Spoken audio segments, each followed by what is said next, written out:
L'exercice pour même on fait, ou bien pour la communauté à faire, c'est à travers chaque attribution, donc tu as qu'à regarder c'est qui pouvoir que le policier lui-même gagne, chaque fois l'a accompli ou bien l'a pas quitté de tâche ça ou d'attribution. Donc il y a pour contrôler toute activité, service privé de sécurité, il y a pour contrôler toute voie de communication terrestre, maritime, portuaire et aérienne, il y a pour exécuter toute disposition qui a à protection et à conservation environnement. Donc ça veut dire à travers l'attribution ça, donc la police lui-même, il y a un pouvoir qui est étendu tout. Les gains pour le bas, tout fonctionnaire pouvoir judiciaire et moyens nécessaires pour atteindre l'objectif. Donc, ça veut dire, et j'en habitué dit les auxiliaires de la justice, donc c'est bras armés la justice. Donc, et puisque la justice lui-même l'a prononcé sur question criminalité, l'a prononcé sur ensemble de cas donc, qui portent préjudice à la société. Donc, la police comme auxiliaire du pouvoir judiciaire, donc les gains pouvoir étendu tout dans ce sens-là.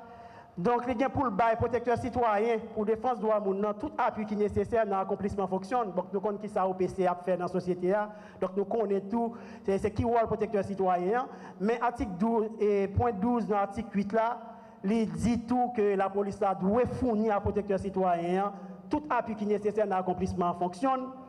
Donc, les gains pour le bail donné, pour être capable d'élaborer une statistique nationale, donc il n'est pas suffit que la police a fait des arrestations et puis il n'est pas dit qui gens et question criminalité a évolué dans le pays. Donc, question kidnapping, qui gens évolué. Donc, c'est ça qui fait après que plusieurs commissariats ou bien plusieurs directions centrales baillent des statistiques, mais la police est là pour chercher données et pour le bail données tout pour permettre que une statistique nationale sur question criminalité. Pendant que nous sommes tout pouvoir la police gagne pour m'arrêter, pour me porter support à la justice, etc., pour m'exécuter la législation sociale. Mais la Constitution république l'a dit, personne ne va pas arrêter ou pas kembel que seulement dans le cas que la loi déterminée et selon forme la loi elle-même prescrit. Donc ça sont restrictions. Même si la police a un pouvoir pour l'arrêter, il a un pouvoir pour qu'il y ait des gens en détention, pour qu'il y ait un pouvoir pour garder les gens en garde à vue, mais il dit que la Constitution est claire, c'est seulement dans le cas que la loi déterminée et selon forme que la loi prescrit.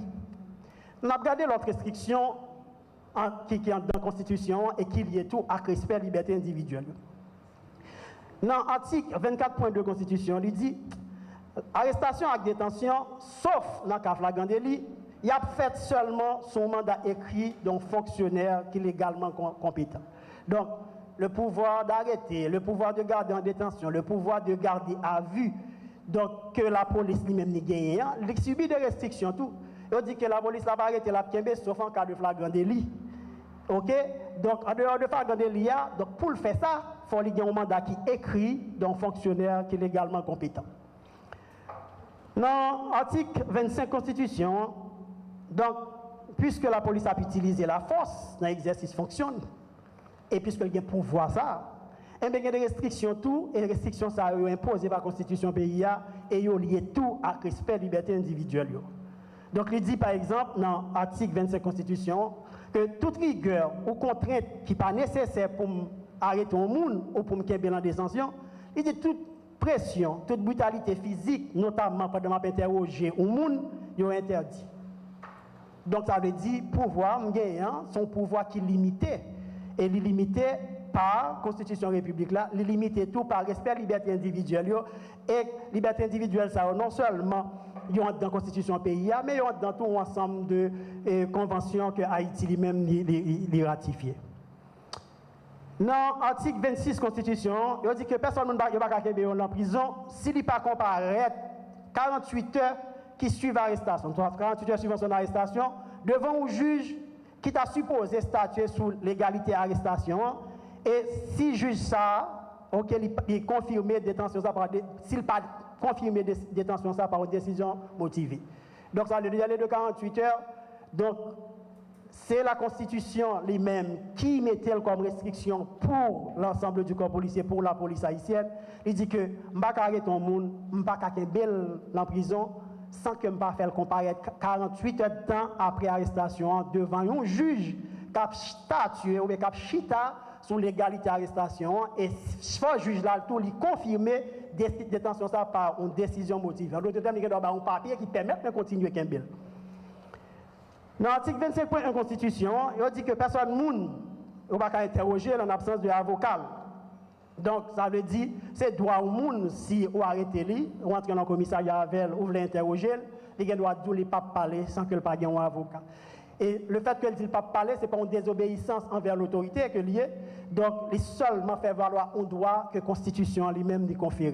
Bilan, nous, pour le mois de mars 2014, là, donc, nous avons commencé avec les données statistiques.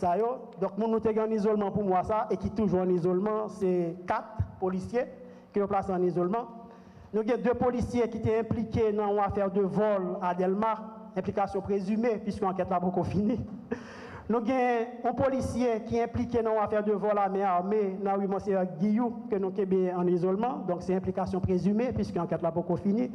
Et puis nous avons un policier que nous connaissons déjà qui était impliqué dans homicide volontaire, un policier Udmo pendant la période carnavalesque. Donc ça qui fait que nous avons 4 policiers nous placés en isolement pendant le mois de mars là. Qui j'en dossier d'enquête nous a marché pour le mois de mars 2014 là. Donc l'inspection générale signe enquête qui finit et qui a joint le directeur général là au nombre de 37. Donc il y a 37 enquêtes qui finissent ici là pour le mois de mars là et que IGC a signé que le voyez le directeur général là. Enquête qui ouvert, donc il y a 102. Pour le mois de mars là, il y a 102 dossiers d'enquête qui ouverts là. Donc recommandation de renvoi. Donc, nous presque pas dire recommandation de renvoi, puisque chaque fois nous faisons recommandation, recommandations sont approuvées à la fois par le directeur général de la PNH et à la fois par le ministre de la Justice. Donc, il y a 13. Donc, ça veut dire qu'il y a 13 recommandations de renvoi, 13 révocations que le directeur général a signé et le ministre de la Justice a signé tout pour moi, mars là. Ça qui t'a mené depuis l'année a commencé, sorti en janvier, février, mars, ça a déjà mené à 52 révocations. Donc, même si on a parlé de cas de violation des droits humains dans le rapport, l'inspection générale, il a fait job par là. Donc, nous ne faisons aucun policier abus, mais chaque fois, il y a une nécessité. Donc, pour un policier par exemple dans l'institution, donc, nous prenons responsabilité. Donc, nous passons à 52 policiers au total qui allaient depuis début année. 15 qui allaient en janvier, 24 qui révoquaient pour dans le mois de février, et nous avons 13 actuellement qui révoquaient pour le mois de mars là. Donc, pour qui ça, policiers ont révoqué? Les policiers nous voyaient aller pour le mois de mars là, 13 policiers ça pour qui ça? Donc, il y a 6 qui voyaient aller là pour abandon de poste. Il y a 4 qui sont affectés dans BIM, il y a 1 qui est affecté dans SIMO, il y a 1 qui est affecté dans le commissariat Thomasy. Donc, il y a 6 qui voyaient aller parce que pas jamais présent dans le poste, il n'y a pas ouais, donc, chaque temps continue à sortir, chaque coupé, révoqué. Nous avons un policier qui voyait aller pour escroquerie. Nous avons 3 policiers qui ont révoqué qui dans des dossiers qu'il y a homicide, acte meurtre. Nous avons un policier qui a révoqué parce qu'elle était impliquée dans une question de cambriolage de voiture et vol de fusil. Nous avons une qui aller, c'est concussion corruption. Donc, ça veut dire qu'on a détourné l'argent de l'État. Donc, nous avons aller là. Donc, il y a une qui va aller pour son implication dans une affaire de stupéfiants dans la zone Okaï. Donc, ça qui fait que 13, ça fait un nombre de 13 policiers qui sont envoyés pour le mois de mars là, et c'est pour motif ça.